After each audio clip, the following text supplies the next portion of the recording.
Nanti akan ada tanya jawab kalau memang nanti ada kesempatan. Ya, Tapi betul sekali. hari ini topik kita akan lebih menekankan kepada bisnis kuliner. Betul, betul, Nah, betul. karena bisnis kuliner ini sedang banyak terkena masalah, maka saya akan memberikan step by step strategi agar teman-teman yang bisnisnya adalah bisnis kuliner bisa benar-benar mengambil manfaat. Jadi topik kita hari ini kita akan membahas tentang 5 strategi menang khusus untuk bisnis kuliner di tengah pandemi. Jadi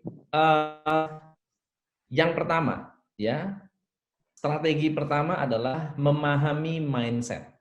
Banyak pengusaha di luar sana berpikir bahwa mindset bisnisnya berhenti saat krisis, artinya kreativitasnya berhenti saat ada krisis. Justru saat krisis adalah saat terbaik buat menonjolkan diri.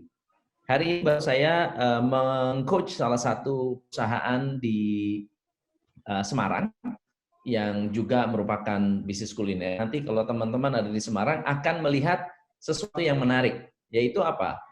Pada saat orang lain berhenti berpromosi, perusahaan ini akan melakukan promosi yang lebih agresif.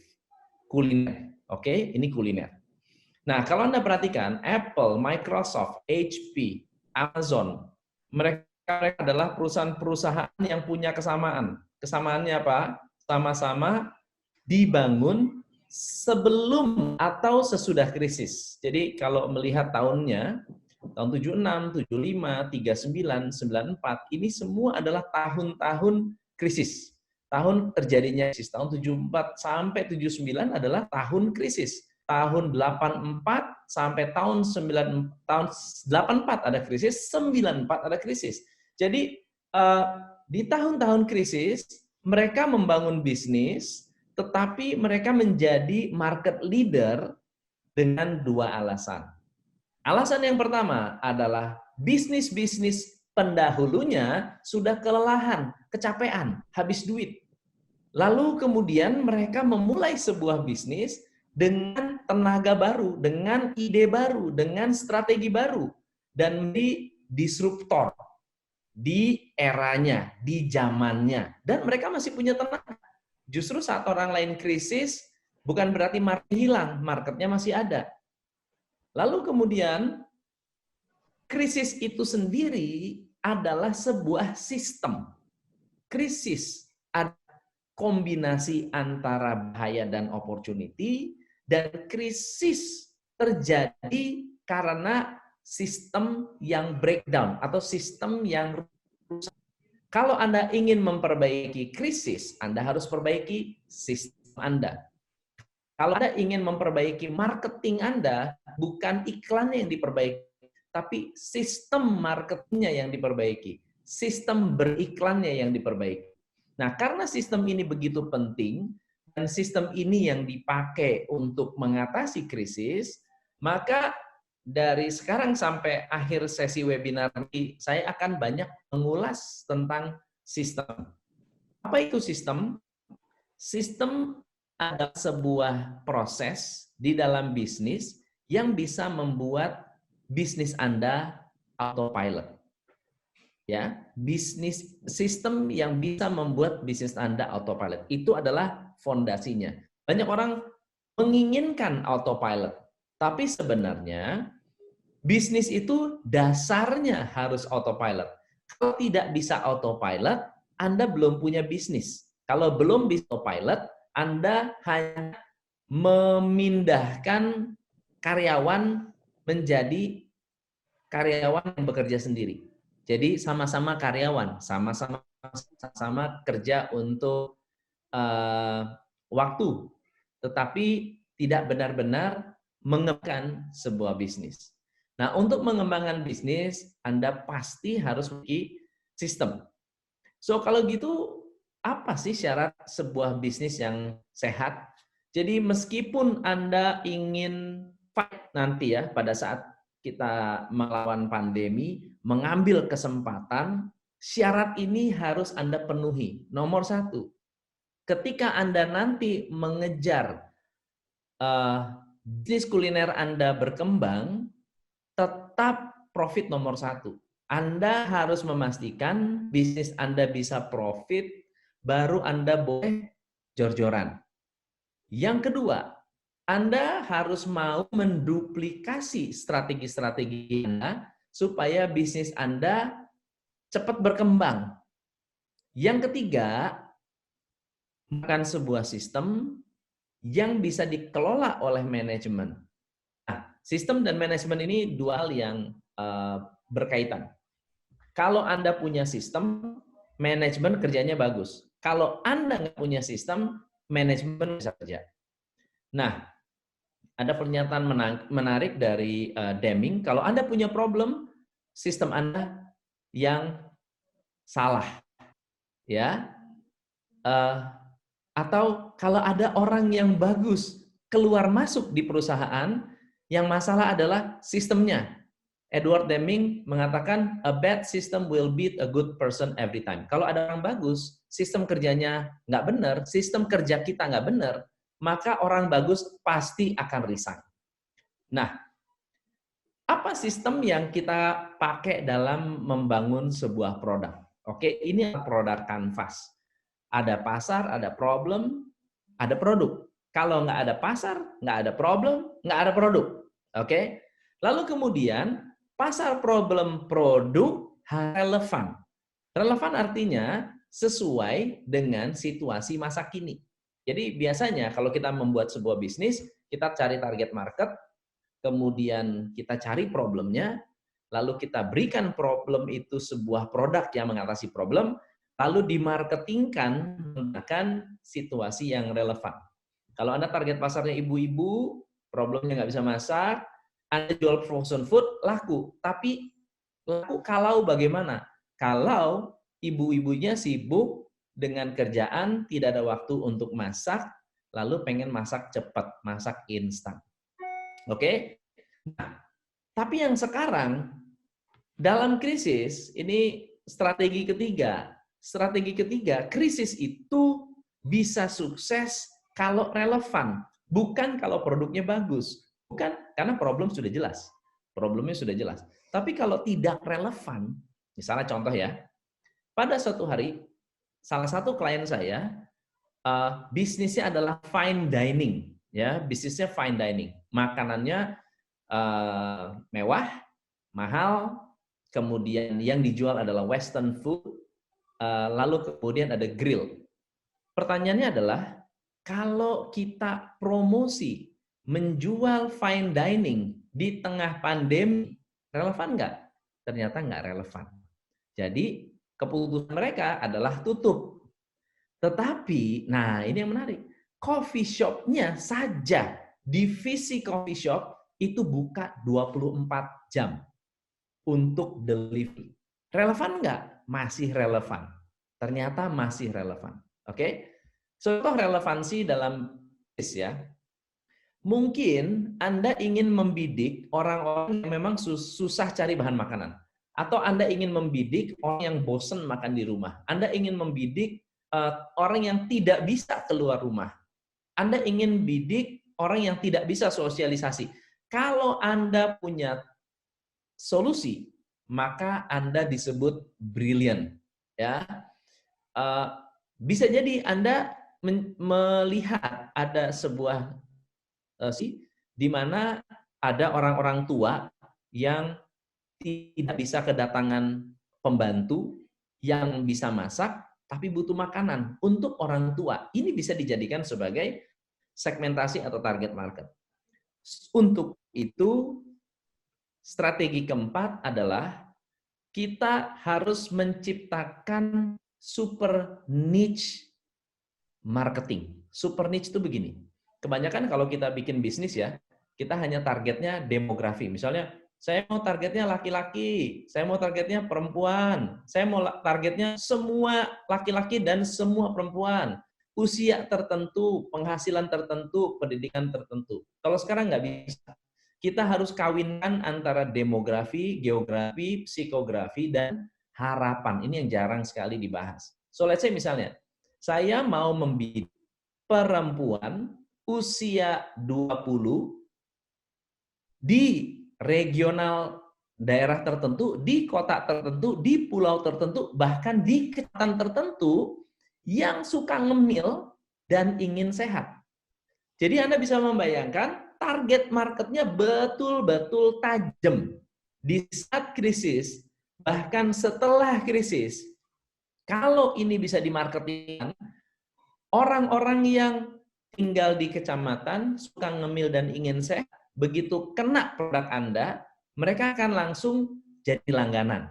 Oke, bisnis akan ini sudah terjadi, sudah dilakukan oleh beberapa company, oleh beberapa klien saya, di mana mereka membuat makanan khusus untuk anak tanpa MSG, karena untuk mendapatkan bahan makanan yang dibutuhkan, yang organik itu tidak banyak.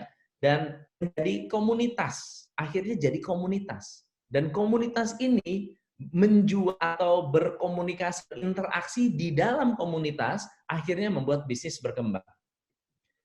Terakhir adalah bahwa dalam bisnis, apa is the new normal? Artinya begini, kalau Anda mau marketing, jangan yang baik-baik, artinya jangan yang biasa-biasa. Anda memarketingkan dengan cara abnormal. Anda marketingkan dengan cara yang luar biasa. Anda bisa membuat sesuatu yang sifatnya di luar dari perkiraan orang padanya. Ya, melakukan marketing yang aneh. Karena saat abnormal, orang abnormal lah yang menang. Kondisinya karena abnormal. Justru saat normal, orang normal yang menang gitu ya. So, apa yang perlu Anda persiapkan? Yang pertama adalah di saat krisis, sistem menjadi penting. Ada 4 sistem yang harus Anda kuasai. 1, keuangan. 2, marketing. 3, operasional. Dan yang keempat, rekrutmen. Misalnya, Anda tidak ada masalah dengan keuangan, tidak ada masalah dengan rekrutmen, tidak ada masalah dengan operation, genjot di marketingnya.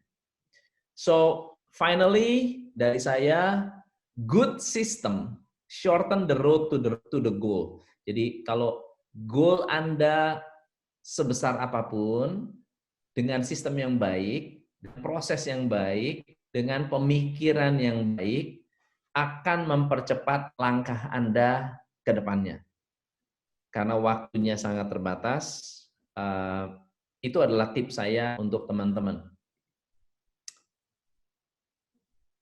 Randy, saya kembalikan ke moderator. Ya, terima kasih sekali. Sangat bagus sekali, sangat padat, dan sebenarnya ini sangat menarik sekali ya. Harusnya mungkin nanti kita, kalau teman-teman setuju dan mungkin Coach Tom mungkin ada waktu lagi, ini mungkin bisa dibedah lebih dalam lagi ya Coach. Nah, Bisa, yang tadi bisa. yang menjadi menarik yang saya lihat adalah mengenai sistem tadi Coach. Yang tadi Coach bilang adalah sekarang adalah kita kan gini, dasarnya bisnis yang baik adalah punya yang dasarnya autopilot kan. Dan mungkin autopilot salah satunya menggunakan sistem itu ya. Benar. Bisa diberikan mungkin sedikit tips di tengah sekarang kan benar-benar lagi kondisi sulit nih. Mungkin teman-teman ada yang sudah bisnisnya sudah jalan ya kan, atau yang lagi baru mulai, gimana Coach? Baik ya Coach tentang sistem ini. So, saya ambil satu sampel dari yang real yang dilakukan oleh teman-teman klien saya dan juga binaan. Jadi saya itu punya binaan di beberapa kota, Jogja, di Morotai, ya, di Ternate, di Sumbar. Saya memberikan beberapa instruksi kepada mereka untuk menciptakan satu sistem pengenalan konsumen. Jadi mereka kerjanya pada saat awal pandemi, saya minta, dan saat omset lagi turun, saya minta mereka untuk melakukan survei kepada orang yang masih makan. Yang masih makan itu siapa? Jadi kita buat satu sistem untuk menginterview orang-orang yang masih makan, masih order. Jadi let's say misalnya kita kasih pertanyaan sederhana, nama, kerja apa, kenapa masih order di tempat kita? Mengapa sih order? Jadi kenapa masih order itu sebetulnya relevansi. Dia punya ide untuk makan, kenapa pilih tempat kita? Ada yang masih datang, ada yang masih order pakai take away, tetapi jarang-jarang di saat ini yang mau mengedepankan sistem pengenalan konsumen. Justru sekarang ini adalah momennya, karena belum tentu yang beli adalah target market yang biasa. Dan ternyata ada pergeseran. Cukup menarik tuh. Ketika kita perhatikan, coach ini ternyata pergeser nih. Yang awalnya yang belanja adalah family, sekarang yang datang adalah pembantu. Jadi pembantu dikasih keputusan untuk belanja. Dan ketika itu terjadi, berarti segmentasi kita, komunitas yang harus kita bangun, yang sempit tadi, yang niche tadi, itu adalah komunitas pembantu. Kasus lain yang nggak berhubungan dengan makanan adalah disinfektan. Ada satu perusahaan, ada satu momen ingin menjual desinfektan, mesin desinfektan yang disemprot itu, dead stock. Dead stock. Target marketnya adalah tukang. Target market mereka adalah tukang. Lalu kemudian tiba-tiba ada orderan, telepon masuk, minta disinfektan. Ada nggak disinfektan? Karena sudah ada sistem pengenalan konsumen, automatically mereka tanya, Bapak siapa, dari mana, kenapa beli. Ketika tahu itu, kita cari orang yang sama. Ternyata yang beli adalah petugas-petugas security, petugas-petugas petugas-petugas ya keamanan, petugas-petugas rumah sakit ya, tapi mereka yang menjaga lingkungan, aparat-aparat. Dan ketika kita kumpulkan orang-orang yang sama, kita bisa jualan dead stock desinfektan tadi.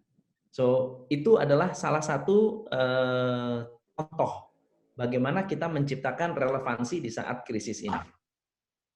Ya. Kita perlu melihat sikonnya.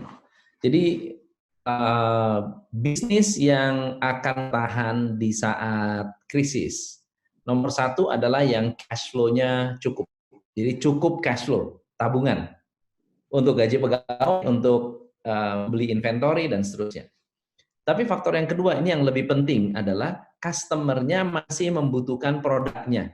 Ini yang kedua ini justru sangat-sangat penting. So misalnya kalau bisnisnya adalah oleh-oleh, bisnisnya adalah retail, supermarket, yang masih dibutuhkan apa?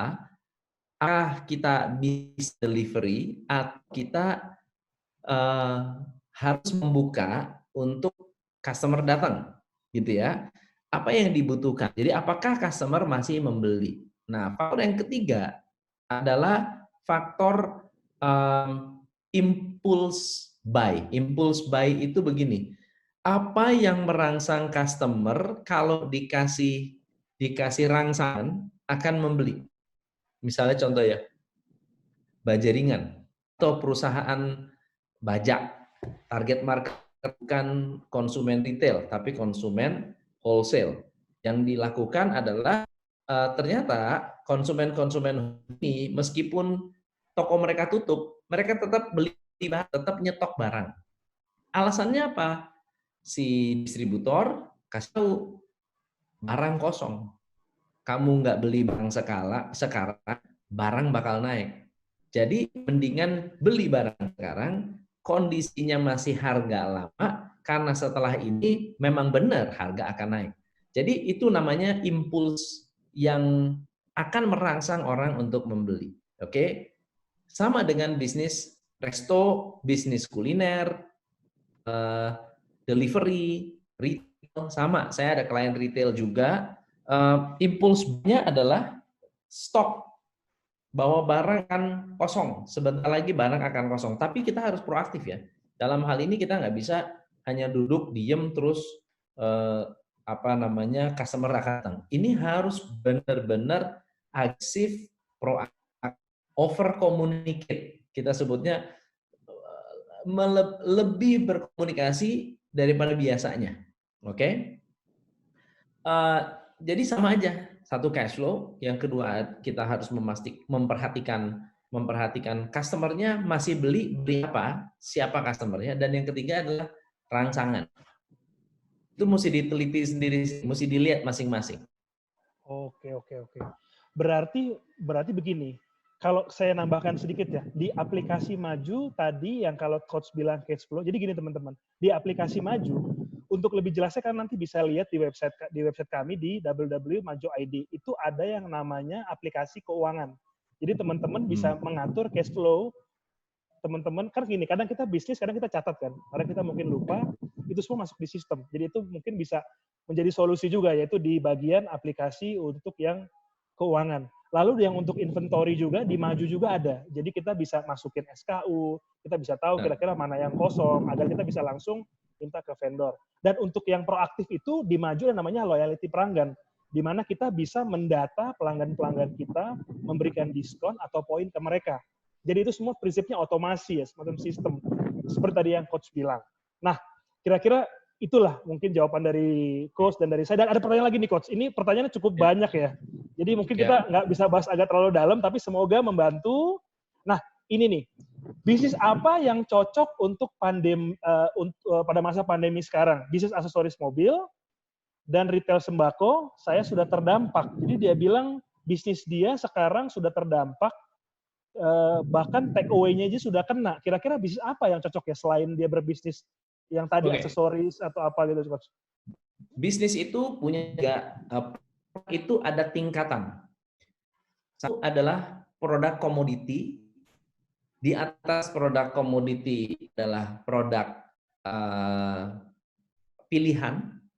Di atas pilihan adalah produk mewah. Produk yang sifatnya untuk gengsi. Oke? Di dalam krisis, produk komoditi ini raja. Produk komoditi raja. Semua produk yang akan memberikan basic komoditi supaya Anda tidak haus, tidak lapar, semua barang yang dipakai sehari-hari di rumah, itu semua akan laris. Kita pakai hand sanitizer setiap hari, itu akan laris. Kemudian masker, itu laris. Vitamin, obat-obatan, laris. Kemudian herbal, produk-produk herbal sekarang kembali laris, apalagi kalau mengandung jahe merah. Ya. Kemudian produk yang sifatnya melindungi, ya, secure, melindungi atau memberikan perlindungan, itu juga bagian yang akan laris. Sebentar yang laris itu disinfektan, kotak, box disinfektan itu sebentar lagi akan laris. Berikutnya adalah webinar seperti ini, platform seperti ini akan laris. Produk-produk online akan laris, e-commerce akan laris, gitu ya. Sisanya kayak properti, kemudian semua yang berkaitan dengan produk pilihan. Produk pilihan itu saya membeli karena emosi atau membeli karena iklan, itu akan sedikit menurun. Oke? Gitu. Oke, iya. Iya betul juga ya. Tadi yang menarik yang saya baca kemarin itu yang owner atau CEO dari platform ini dia menjadi sangat kaya sekali ya dengan adanya pandemi ini. Justru kadang ya itu ya, kita sebagai pengusaha ada masalah sebenarnya justru menjadi peluang ya. Contoh tadi penjualan sanitizer ya Coach ya, terus masker dan lain sebagainya. Yang mungkin kira-kira kita sebagai pengusaha harus mencoba untuk berubah dan mengambil momen itu ya. Kira-kira seperti itu. Nah, ini ada satu pertanyaan lagi, dan saya kira pertanyaan ini akan cocok sekali mungkin dijawab oleh Bapak Devi ya, dari Mejo Academy. Jadi, Pak Devi sudah bergabung dengan kita. Pak Devi, bisa terdengar suara saya? Mungkin bisa bersuara. Pak Devi?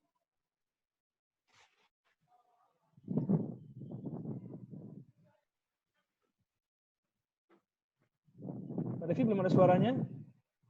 Terkena masalah teknis kali ya. Jadi, ini ada pertanyaan lagi nih, Coach. Kita ke Coach Tom lagi ya. Tentang Yes. bisnis coffee shop ataupun restoran. Kebijakan paling bijaksana yang diambil pemilik mengenai karyawan. Mungkin dia mau ngomong mau soal pecat kali ya, atau gimana itu ya? Baiknya mungkin ya.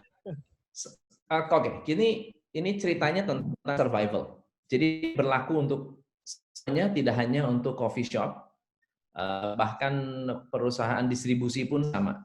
Step yang pertama, teman-teman harus menghitung financial stress test. Jadi kita harus menciptakan sebuah simulasi. Kalau klien saya ajak melakukan stress test sebelum ada pembatasan social distancing, jauh sebelum pembatasan. 2 minggu sebelumnya, saat lagi rame-rame bahas bulan Februari, itu saya sudah minta mereka untuk melakukan yang namanya financial stress test. Jadi financial stress test adalah menghitung sejauh mana bisnis kita terdampak dalam cost yang sekarang. Dengan biaya sekarang itu, seberapa jauh kita akan tahan tanpa harus mengurangi karyawan. Oke, itu langkah pertama. Langkah kedua adalah mengurangi omset sampai dengan 30%. Yang ketiga, mengurangi omset sampai dengan 50%. Kalau ternyata pada saat kita jeleknya 50% terjadi pengurangan, maka biaya yang harus kita tanggung minimal break even. Berarti kalau cost-nya di atas itu, cost yang di luar itu harus dipangkas, harus dihilangkan. Dan selalu karyawan yang harus dipangkas kan. Nah, cuma masalahnya ada beberapa perusahaan yang padat orangnya banyak. Jadi kita perlu menciptakan pemisahan kualitas karyawan. Mulai dari yang startnya adalah yang top 20%, 20% karyawan kita yang nggak boleh di apa-apain, dia harus mendapatkan full benefit. Itu siapa? Dan 20% yang paling tidak bisa kita pertahankan itu siapa? Itu dirilis. Nah, yang harus dipikirkan adalah yang 20% tadi sudah pasti punya banyak alternatif. Alternatif pertama adalah putus kontrak, tidak melanggar hukum. Alternatif yang kedua adalah mengurangi jam kerja, mengurangi jam lembur, mengurangi hari kerja. Yang ketiga adalah mengurangi, atau yang keempat adalah utang gaji. Saya pernah tahun 2008 omsetnya hilang, nol, salesnya. Saya bilang sama karyawan, kalian mau bertahan sama saya, oke, saya utang gaji. Waktu itu saya bilang saya akan utang gaji 2 bulan, 3 bulan. Tapi ternyata bulan kedua sudah kembali normal. Jadi saya udah langsung bayar hutang mereka, rapel, istilahnya rapel, dirapel, kemudian mereka bisa jalan lagi. Kira-kira seperti itu. Oh, utang gaji ya, menarik juga ya Coach ya.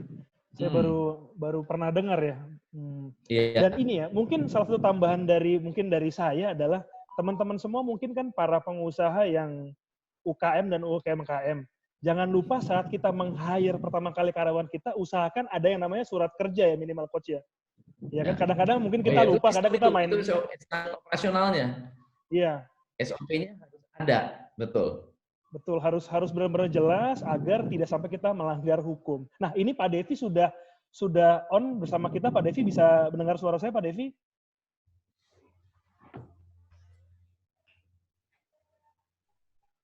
Halo? Suaranya? Nggak masuk ya? Masih nggak masuk ya? Jadi sebenarnya gini teman-teman, kalau saya sharing sedikit tadi, di Maju itu ada fitur yang namanya karyawan. Jadi kita bisa mengatur absensi karyawan. Jadi karyawan-karyawan kalian, misalnya yang di F&B ya, kalian bisa mengatur komisi berdasarkan mereka buka toko. Jadi kita bisa foto mereka. Misalnya kalian buka toko jam 10, kita bisa foto mereka bisa kita hitung langsung otomasi. Misalnya sehari dia bonus berapa. Misalkan dia bikin kopi misalnya 5 sampai 16 dapat bonus berapa. Itu semua bisa diatur, diotomasi kira-kira bisa membantu kalian. Misalnya nanti di akhir bulan saat melihat laporan keuangan yang sudah tersistematik itu dengan sistem, itu akan terlihat, oh karyawan ini mungkin dia kurang efektif, hanya menghasilkan mungkin katakanlah memberikan kalian omset misalnya hanya 50, yang satu 100, yang satu 300. Itu bisa menjadi dasar pemikiran kalian untuk mengambil keputusan seperti yang tadi Coach Tom katakan efisiensi tadi itu. Jadi di Maju kita ada fitur seperti itu. Dan lanjut ke pertanyaan selanjutnya ini ada tentang, nah ini ada pertanyaan yang memang di luar tentang F&B ya, tapi saya baru mau bikin frozen food, nih Coach Tom, tapi ayam sepertinya Red Ocean, seperti apa nih? Red Ocean sekali, bagaimana Coach? Apakah tetap ayam atau harus pilih yang lain? Jadi dia mau bikin bisnis frozen food ya. Tapi Coach saya agak kurang paham, maksudnya Red Ocean itu apa? Mungkin Coach bisa ada Gini, apa sih Coach? Frozen food memang sangat red ocean kalau masuk supermarket. Oh, Tetapi ini yang Red Ocean sama Blue Ocean ya Coach ya? Blue Ocean, ya. Iya, Jadi oke, saingan iya, betul, ya. sekali kalau kita masuk ke supermarket. Tergantung Anda daerahnya di mana. Saran saya, jangan masuk ke dalam kota. Bermainnya di luar kota. Di mana orang untuk mengakses frozen food susah, gitu. Mainnya di luaran. Begitu masuk ke luar kota, kebutuhannya lebih tinggi daripada persaingan yang masuk. Jadi saingannya akan lebih terkendali begitu. Saya ada beberapa klien frozen food, binaan frozen food juga di Sumbar, yang sama kasusnya, begitu masuk ke Padang, kota Padang, itu susah untuk bersaing. Tapi begitu masuk ke daerah luar yang remote, yaitu jauh lebih laris gitu. Dan makanan itu kan frozen food, makanan yang disukai anak-anak sebenarnya. Kayak chicken nugget, itu makanan itu disukai. Jadi anak-anak senang belanja dan orang tua mau repot. Karena suka, kalau masak itu anak mau makan. Ya udah beli terus gitu. Setiap kali ada makan chicken nugget, orang mau makan. Gitu. Oke. Tadi saya agak baca, maksudnya saya kira Red Ocean produknya, tapi ternyata ya itu tadi ya teori Red Ocean sama Blue Ocean. Oke. Semoga membantu jawaban dari Coach. Dan ini ada satu pertanyaan tentang sistem ya. Tadi dia bilang, saya lihat agak di atas, bagaimana cara membuat sistem yang bagus selain dengan cara pengenalan konsumen? Jawaban saya adalah, sekali lagi, saya bukan mau jualan, tapi saya bilang adalah menggunakan aplikasi wirausaha. Yes, menggunakan aplikasi Maju. Jadi di aplikasi Maju itu ada 6 fitur ya. Fitur untuk kasir online, untuk pencatatan, ya. Terus untuk ada inventory, ya, untuk tahu barang masuk, barang keluar, yang habis yang mana. Terus loyalty pelanggan, untuk mengetahui customer Anda, berikan potongan diskon, berikan poin. Lalu ada untuk analisa bisnis, kalian bisa lihat pergerakan omset hari ini, hari besok, dan kalian bisa proyeksi keuangan. Ya. Lalu ada untuk keuangan akuntansi, jadi bisa dibantu banget teman-teman saat mau minta pinjaman uang ke bank, kalian sudah ada laporan, sudah ada balance sheet-nya itu, dan lalu ada absensi karyawan, yang tadi saya bilang itu kurang lebih. Jadi solusi paling bagusnya memang adalah pakai Maju. Jadi kalau saya jawab pertanyaannya seperti itu ya. Betul. Oke, dan ini sebentar lagi sudah mau habis, kurang lebih, ini ada pertanyaan terakhir nih. Ada pertanyaan terakhir nih, Coach, kalian paling akhir nih. Menurut Coach Tom, ini pertanyaan terakhir ya. Sekali lagi, waktu sudah mau habis, nanti kita akan mungkin lanjutkan ke webinar berikutnya ya. Menurut Coach Tom, keadaan ekonomi seperti ini kira-kira sampai kapan ya? Sampai kapan, Coach? Saya terus terang, kemarin-kemarin saya banyak baca, saya juga ada yang bilang bulan Agustus. Sri Mulyani bilang mungkin akhir Mei, tapi kan butuh waktu untuk recovery ya. Kira-kira menurut Coach Tom, gimana? Kapan? Sampai Tergantung kapan? bisnisnya apa.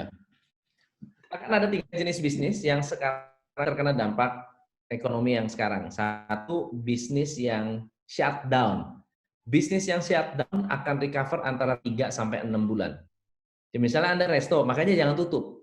Sedapat mungkin jangan tutup. Karena setelah Anda tutup, Anda butuh waktu untuk rekrut orang, menyiapkan produk lagi, itu butuh waktu.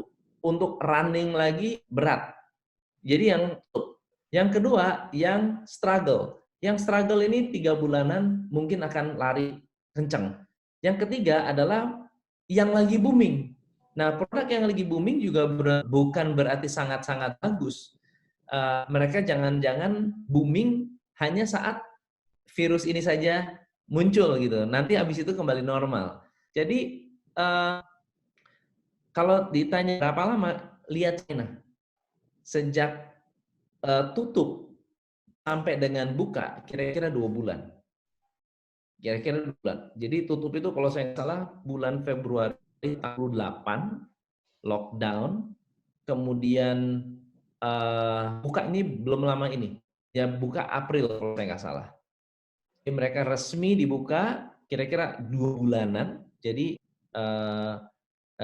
apa namanya? Ekonomi bergerak mulai boleh bekerja tapi nggak 100%. Feeling saya bulan depan China sudah aktif, kita sudah mulai slowing down. Makanya yang paling penting ini adalah jumlah kasusnya harus turun dulu. Makanya diam di rumah, itu penting.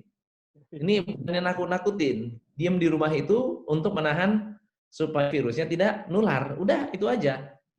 Makin cepat itu, maksudnya semakin banyak orang yang nurut, semakin cepat data itu berkurang, semakin bagus. Karena dokter-dokter ini kewalahan, karena infrastrukturnya nggak seperti China. China udah siap karena mereka pernah mengalami SARS. Sama Berarti dengan menurut Coach karena Tom mereka adalah pernah. Ya, sorry. Coach Tom, berarti kalau tadi Coach Tom melihat mungkin bulan depan karena kita lihat Cina sudah mulai recover. Nah, pertanyaan saya ada pertanyaan nih Coach. Sebenarnya kiblat kita sekarang kita melihat ke Cina yang sudah mulai, kan Cina udah mulai recover, atau kita ke Amerika yang sekarang baru kena. Karena kan kalau kita lihat ekonomi kita ada bergantung ke Cina, iya, ke Amerika juga iya. Nah itu gimana nih Coach Tom? Kalau bisnis UKM ke Cina. Ke Cina, iya. Oke. Kalau bisnisnya multinasional ke Amerika. Kalau bisnis-bisnis multinasional, bisnis-bisnis oil and gas, bisnis-bisnis besar, termasuk produk-produk fast moving consumer goods, itu ke Amerika. Tapi kalau bisnis-bisnis UKM kayak kita ini, itu China ininya, kiblatnya. Karena konsumsinya di dalam negeri, produksinya di China. Kita nggak produksi di Amerika. Jadi kalau bisa dibilang semoga mungkin setelah Lebaran mungkin ya kita udah mulai bisa recover, Coach. Setelah Lebaran. Kalau orang-orang pada nggak bandel keluar rumah.